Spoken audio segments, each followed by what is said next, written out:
I had a couple on Ukraine, so could you please provide a preview of the next Ukraine Defense Contact Group meeting?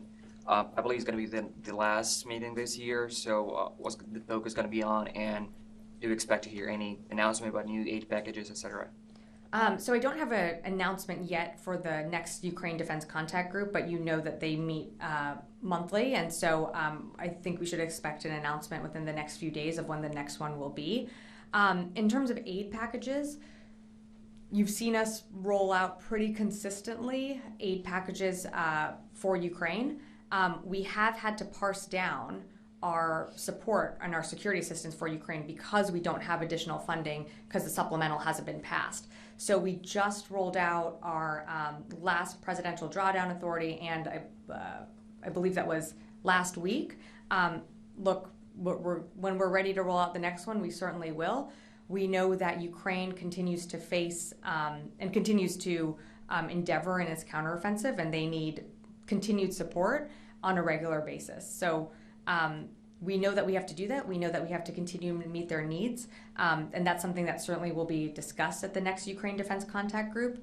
But in terms of a package preview, I just don't have more for you to announce today. And for how long can you support Ukraine until before the Congress looks into new funding? Because like the last packages were like thinner and thinner, we saw. Well, that's because we don't have a supplemental. I mean, frankly, that is why we requested an emergency supplemental package to provide funding for, security assistance to Ukraine and also to backfill our own stocks.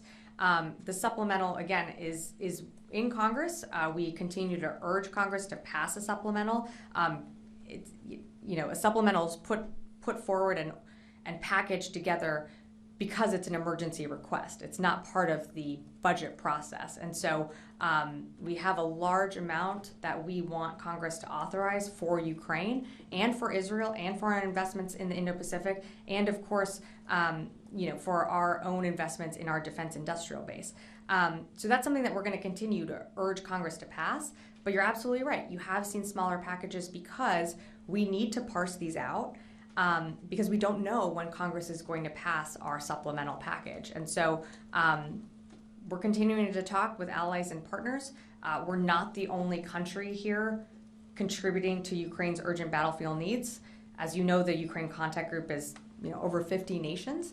So it's not that it's just the U.S. supporting Ukraine, but the president has been very clear that we are going to stand with Ukraine for as long as it takes.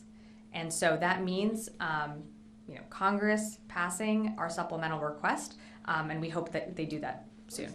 For how long do you think you still have them before Congress looks into that? Like it's going to be weeks, months, or? Yeah, well, again, each package varies by dollar amount. So you've seen some smaller packages. I'm not going to forecast how long that's going to last. That certainly wouldn't do the Ukrainians any good. That would really benefit the Russians.